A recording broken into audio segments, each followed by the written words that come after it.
Hello, good afternoon and welcome along to Super Sunday here at the Junior Power League. It is finals day and by the close of play this afternoon, we will have our first ever JPL champions in both the boys and the girls tournaments. Chris Mason alongside me. It really was a thrilling conclusion to the league action yesterday. We saw 20 fixtures over the course of the day. What was your overall summary of the day? I just think the fact that we had to wait right till the final matches to find out our full lineup for today. We've got 8 players from the 10 that entered the JPL nearly 2 months ago now. And yeah, the big story for us yesterday was Jack Johnson, who was foot of the table, somehow managed to find his way into today's finals. And what reward he's got, a match against Jack, who he beat yesterday 5-3. Yeah, we can have a look at the league standings now. It was Jack Johnson, of course, who started, as Chris Mason said, at the foot of the table. He had so much work to do, got off to a thrilling start, didn't he? And I think one of the really impressive things that we saw yesterday, the way that every single player dealt with the pressurised situations that they found themselves in. Yeah, they just seemed to revel in it, didn't they? We sort of felt that maybe it might get to them a little bit. I think the heat definitely got to a few of the players yesterday, but ultimately they all performed brilliant under extreme conditions and pressure. This is huge. It's the very first one, and of course what you want to do in darts is be the first name on the trophy, and one of these 8 boys today is going to do exactly that. Yeah, as you can see, it was Ryan Branley who finished top of the table. He is someone that we have had an eye on for quite some time. Of course, won a development tour title, beating Dominic Grulich in that final, a player who's gone on to do wonderful things on the main PDC circuit, of course. How impressed have you been with him? Because he seems to have every single element of his game is coming on really tremendously. Yeah, we had a real dig deep into all the metrics, and listen, he's statistically the best player, and he's the one that with the target on his back, and he seems to deal with that very well. He's very mature for his age, seems to deal with every kind of little bit of pressure that's put on him, and there's a lot of expectation. He's the young man we're looking at to follow in the footsteps of all the great young players that have gone before him, and he's the man to beat today for sure. Yeah, and when we have a look at the draw bracket and the fixtures that we have got coming up in the boys section this afternoon, it is Ryan Branley who's going to be first up, taking on Ben Townley. That's going to be a really intriguing one, isn't it? Especially given what's happened in the JPL previously. Yeah, exactly that, and ultimately how Ben got there. And the last time they met in this particular tournament, again, it was another bit of a shock, really, with Ben winning that match 5-3. So I'm not sure that'll have too much bearing on this, but as a form guide, that's what we've got to look at. And Turgle against Archie, again, Turgle the last time they met in this particular format, 5-2 to Turgle. Jack Nankovitz and Jack Johnson's played yesterday, and why Jack is qualified for today was down to one of those victories against Jack. And then Mitchell against Lex, and they met yesterday as well, and it was a comprehensive win for Mitchell 5-1. Yeah, looking then at the second match of the quarterfinals first, Turgle, of course, finished top of the table. He is the JDC #1 at the moment on the advanced tour. Really, really impressive stuff from him. 5-2 winner over Archie Self when they met yesterday. How do you see that one going, though? Because for Turgle, he showed that power scoring in spells, didn't he? But towards the end of the day, as we expected, when he'd already sewn things up, there was a little drop-off, but we're not expecting to see that today. No, and in his final match, he was really impressive when he was ticking along at late 90s in the average, and he looks so comfortable doing it, and he just looks... He's again, was he 14 years of age, and he just looks like he's been doing this for all of his life, and that experience and that the way he operates under pressure, that will stand him in good stead today, and I expect him to go deep. Yeah, and we talk about Asian darts at the moment, don't we? We saw it at the World Cup of Darts a few weeks ago in Frankfurt, and he is certainly the latest product. Yeah, and it's an unusual country to come from. It's not one that we sort of associate with darts at all, and it just shows you if you sort of take to the game and you enjoy the game and you apply yourself, which he obviously does. He works seriously hard at his game, and you can tell because those small adjustments around doubles and trebles and combination shots, he's on point. And the battle between the two Jacks, that's intriguing as well. We've spoken about how Jack Johnson managed to find his way through to this position, but Nankovitz, it was a strange day for him yesterday, wasn't it? Because the first couple of points he picked up, it was largely due to the way his opponents were playing in those matches, but he really, really turned it on and showed us what he's capable of in his final match of the day. Yeah, he found things really hard in the early stages yesterday, and we were both concerned that if he didn't sort of get his act together, he'd come in today and have no confidence. But as it was, he rode his luck early doors and then really started to produce. But Jack Johnson, whose form dipped a little bit post Milton Keynes, where he won the Super 16, but the last month, maybe 5 or 6 weeks, he's really started to find his game, and his rhythm looks good. He looks confident. And that may be a tighter game than people expect. And he beat him yesterday. And Mitchell Lawrie was someone that we really enjoyed keeping an eye on yesterday as well. We spend so much time talking about his temperament, but he really is a thrilling player to watch. Yeah, listen, I want to see the best version of him. And when you see him getting so sort of emotionally involved, and you just don't want him to spoil his own opportunities. And we've had the same thing with other players. Cameron Menzies, another Scottish fella. And for years we've been saying if he could just calm that and rein it in and maybe use that energy in a positive way, which Cameron Menzies is now doing, we're seeing the best version of him. And I think Mitchell's the same. Yeah, and you said there we want to see the best version of him. And I think sometimes yesterday that was hindered slightly by the way he was up on the oche. But he is still learning. He is still getting better and better. And it is really exciting to see. The first game, then, we're going to have to be quite quiet with this one because they are just the other side of the door next to us. So I'm not going to ask Chris Mason for his predictions for the first game. But it is Ryan Branley who we've said we have such high expectations of 35% checkout success. We were looking over the numbers, weren't we, prior to going live, and the finishing stats for all of these players mightily impressive. Yeah, and the averages. Listen, he's averaging over 85 for just this individual tournament, and like you say, the finishing stats and a lot of those numbers, they're right up there with, right on the top end of Challenge Tour, certainly the top end of Development Tour, which is already a winner on. It's all looking good for him sort of going forward. And of course, Ben's only been playing a few years. He's relatively inexperienced at this level. So, we got one kid that we're looking at. Maybe is he going to go for the Pro Tour? Is he going to get a tour card, or is he going to get in via the Dev Tour? We'll have to wait and see, but the future looks bright for both. Yeah, I was talking to Michael Smith actually at an exhibition on Friday night, and Ben is a player that he picked out. He knows him quite well, and he said expect high averages from him, expect really good performances. So there are 8 players taking part in the boys tournament today. We also, of course, have the girls in action. That's going to start with the semi-final, so we can have a little look at those fixtures now in a little bit more detail. Paige Paulin is a player who has been taking a lot of headlines of late. As soon as I saw her in action on the women's series, she is a player that I needed to know more about because her action is silky smooth. She plays the game so well, and her temperament is absolutely remarkable. The experience that she's getting as well on the women's series and of course at Modus, that's going to stand her in such good stead, isn't it? Yeah, and she just finished a week at Modus with the, you'd have to say like the senior girls. So she's in and around players that she'll just be soaking up all of their experience. And again, very much like Ryan in our first game, Paige is just statistically head and shoulders above all the other girls. And I think on the back of playing Modus all week, I think she's going to come here full of confidence. And again, very much like Ryan, she's a player to beat. Yeah, and Paige and Rebecca Allen, actually, they're the 2 favourites, aren't they, to make it through to the final. They'll also be playing up on that iconic Winter Garden stage in Blackpool next month. That's a lovely little nugget to be looking forward to. Yeah, and in and around the women's world match play, which is fabulous, which is a great addition, and it has been over the last couple of years. And I'm sure both of them, their next step will be qualifying for that incredible tournament. But we're going to be lucky enough to be there and present the trophies. We are indeed. Right, let's get lucky and let's enjoy the action here on finals day. It is Super Sunday, and kicking us off we have Ryan against Ben.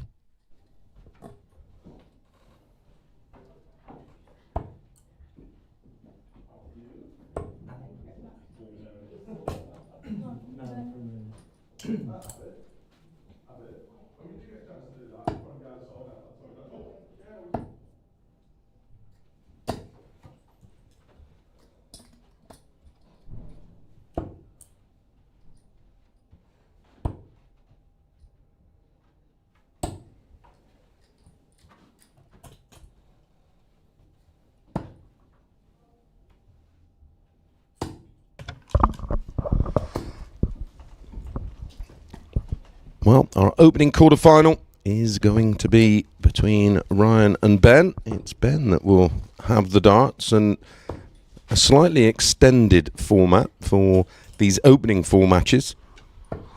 Best of 9, Abby. First to 5. And now this is winner takes all.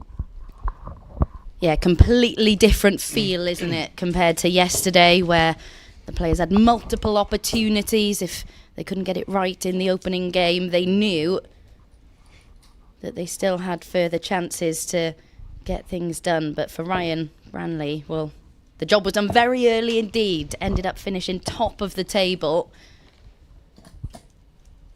And even before yesterday's action, I think he was the player that I made favourite to go on and take the title today, which...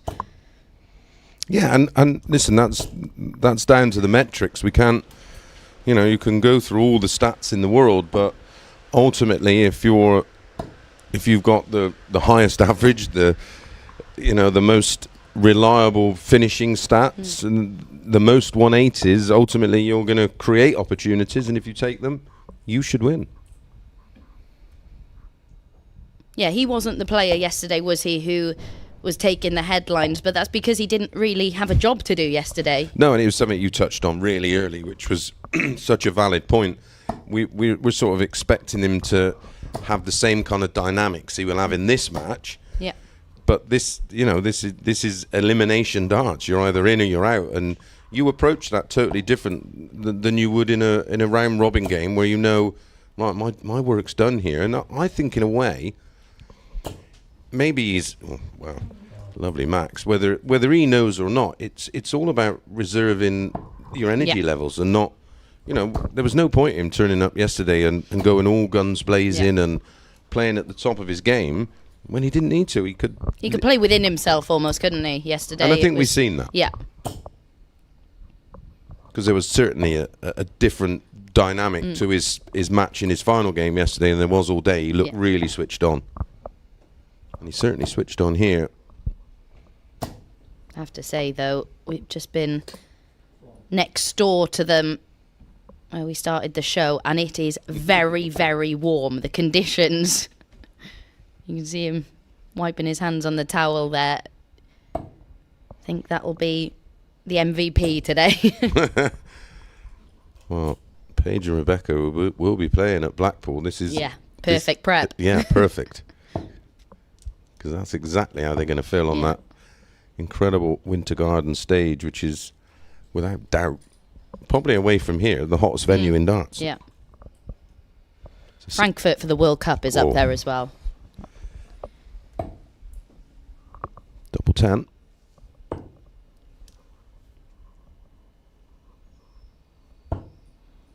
Very, very unfortunate. But he probably thinks he will be back. And he will. It's all about the setup, though, because this could get quite messy, couldn't it? Well, when you want 5, the 1 shrinks to the size of a postage stamp. It really does. You stare at it and you think, why is it getting smaller? But that's a very secure dart. And again, you can see him just trying to wipe his hands down. It is roasting in there, and it's only going to get hotter. And he uses a very grippy dart.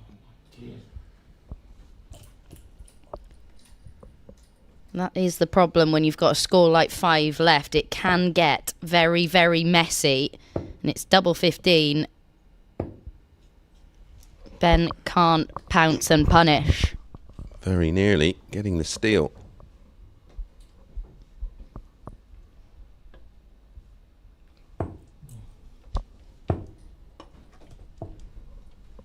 Well, a match that started so well, so brightly for Branley.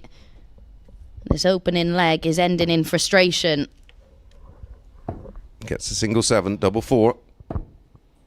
Wow, that's a long, long way off. We spoke earlier that nerves didn't really play its part yesterday, but I don't know whether it's nerves or conditions.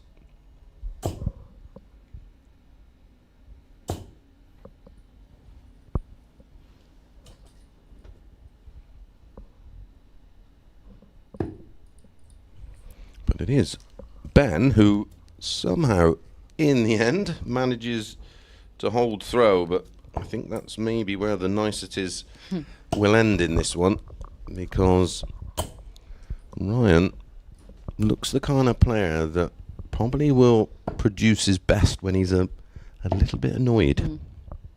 But he was so far ahead in that opening leg, wasn't he? Yeah, and he hit a max in the leg as well. Seemed like he had all the time in the world. But 8 darts missed at double.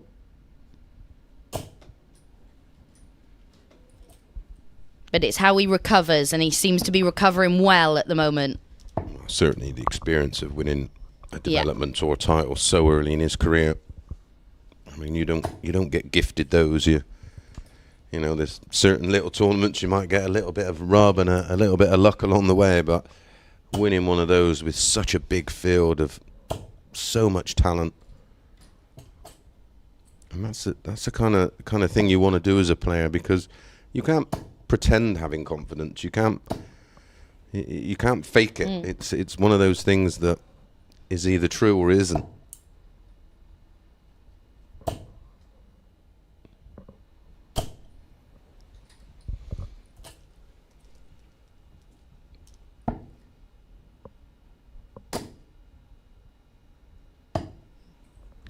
When Ben gets it right, he really does get it right. That was a feature yesterday that when he was good, he was very good. I'm not sure if he's going through oh, wow. Well, couldn't finish his dinner, or his breakfast, should I say, in the first game, or in the first leg, but takes out a 1-1-8 to level things up. Yeah, I'm not sure if Ben's going through sort of a transition with his throw, and that can happen when you're as new as he is. You try to settle on one kind of action or one kind of grip formation, but what you tend to do is fiddle in between the two, and I think maybe that could be something he's going through at the moment. Because when the first dart finds the target, he tends to follow.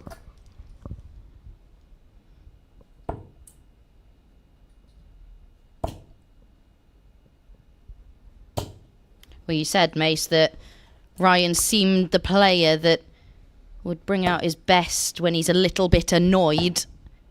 And at the moment, that's proven to be the case, because he's really upped it. Yeah, I just think he needs that. He's a fire. Yeah, but he's a very measured thrower, but I think that annoyance gives him focus, where if we speak about Mitchell, when he's annoyed, that affects his ability to throw because he's overly animated.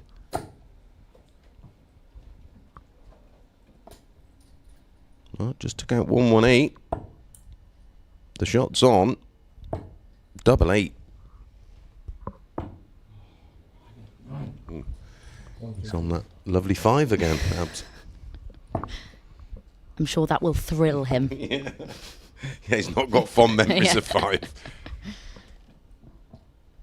Can he tidy it up this time, though? He does. Excellent stuff. Really impressive. 14 darter to back up that 15 in the last. And do you know what? The most impressive thing about that is, after what happened in the first leg, to be able to come back with the same score, no faffing, just get it done. Yeah, and that's an impressive quality. And and again, we talk about the mentality and the approach, and if he'd have been sort of overly frustrated and animated, Ben would have gone, I've got you. Yeah. I've got you. I've got you at it. And it was a shocking. Getting to a double was quality in the opening leg, but ended up being a 28 dart holder throw, and that would have left Ryan frustrated. But you wouldn't have known. That's the thing. He didn't give Ben anything to latch on to there, did he? In Correct. terms of his But demeanour. internally, he's going, right, Yeah. I'm going to put this right. And that's exactly what he's done with a 1-1-8 checkout in leg 2 and a 14 dart breaker throw in leg 3. That's the perfect riposte. And again, it's that maturity and that knowledge and experience.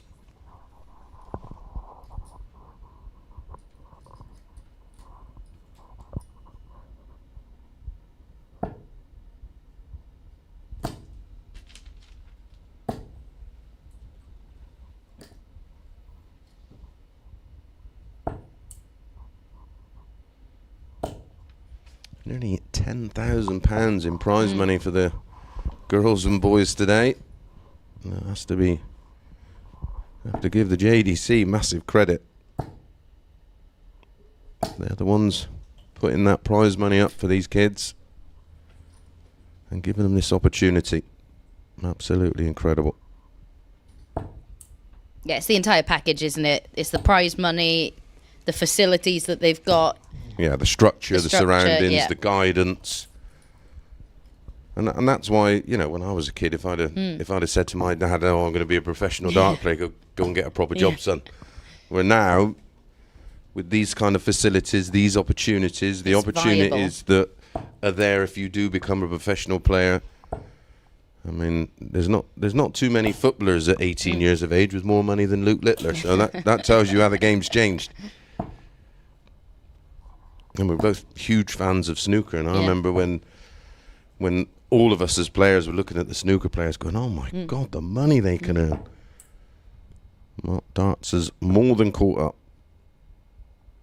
The winner of the next World Championship is going to take away £1 million.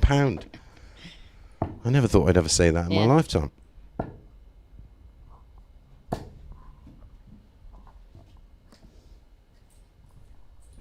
Well, Ryan Branley may well be about to edge himself a little bit closer to a spot in the semi-finals here. He does.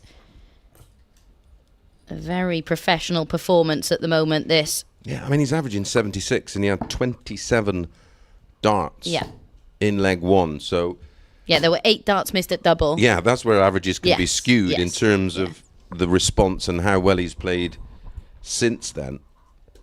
To be averaging 76 after a 28 dart opening leg just shows you how well he's played since. And that's why we're measuring, well, that's what we're measuring this performance on. That's a second max for Ryan. He has it the most 180s of all the players here in today's quarterfinals.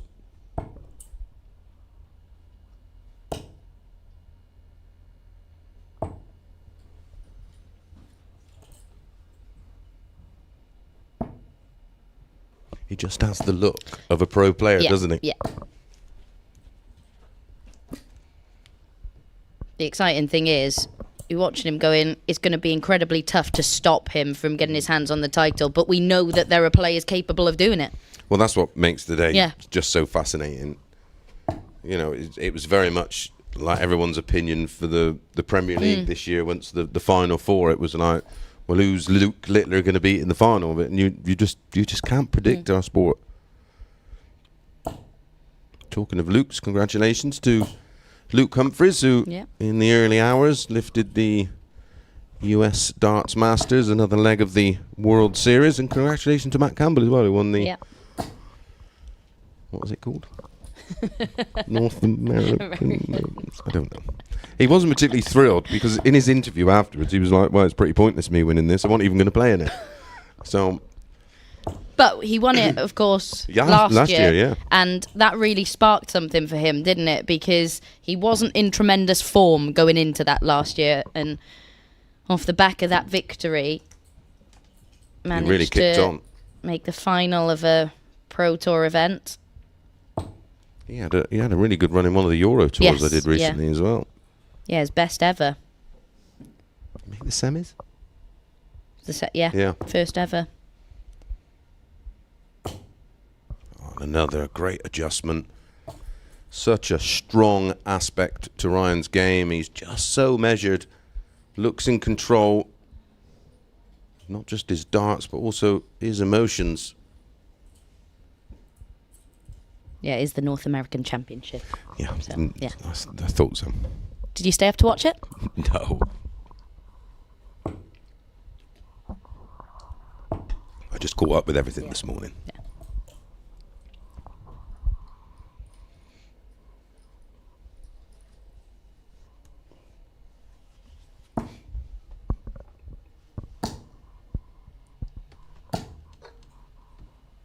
So, Ryan, just one leg away.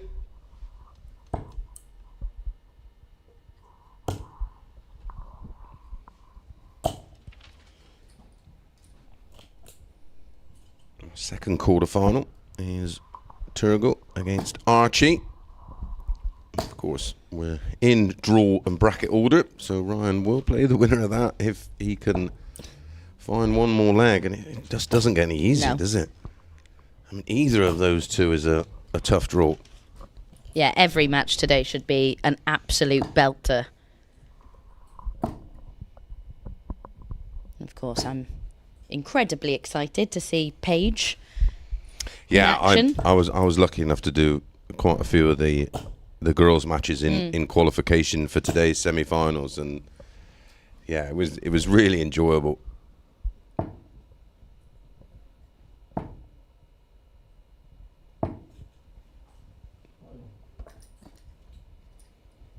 Gemma Hayter won Modus last night, of course. Congratulations to Gemma. Well, this a rare leg where Ben is first down to a finish. Needs a treble.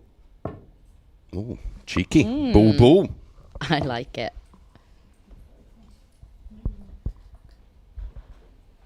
Does he think that they're his last darts? Well, we may see ball 15 ball here.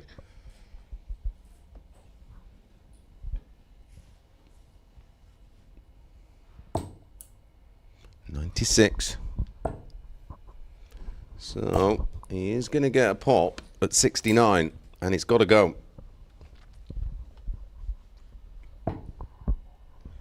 Not the start he wanted. Shot still on though. 17 and ball. 51's a bonus.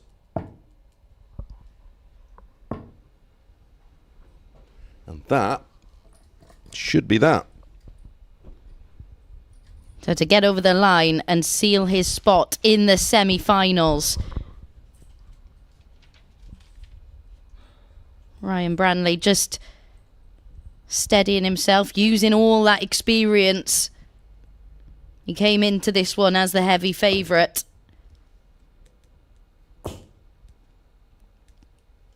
Getting closer, and he does eventually with his third match dart get over the line. A 5-1 success.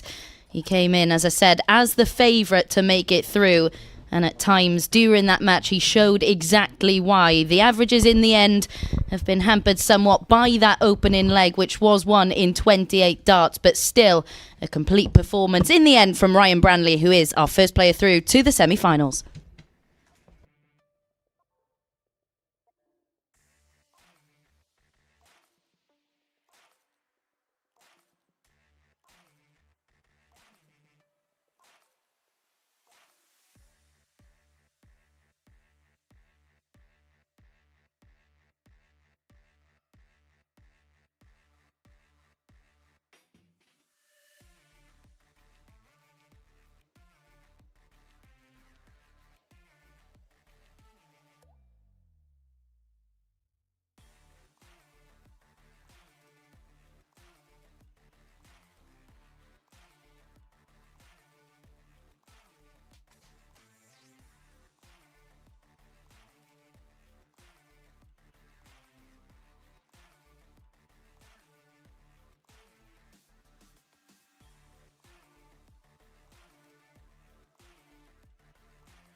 Good afternoon and welcome back to the JDC JPL Boys Finale. We have got 4 quarterfinals to bring you initially, and then we will be moving on to the JPL Girls Semi-Finals. But next up, quarterfinal number 2, and it's Turgle against Archie South. They actually played yesterday in our final qualifying matches, and Turgle run out a very comfortable 5-2 winner, Abby, and it was a very measured performance, wasn't it? It was controlled. It didn't seem to even think about he had an opponent. Yeah, it was indeed, but as we mentioned at the top of the show, it is quite difficult to read into some of those matches late on yesterday because a number of the players, including these two, didn't really have anything to play for.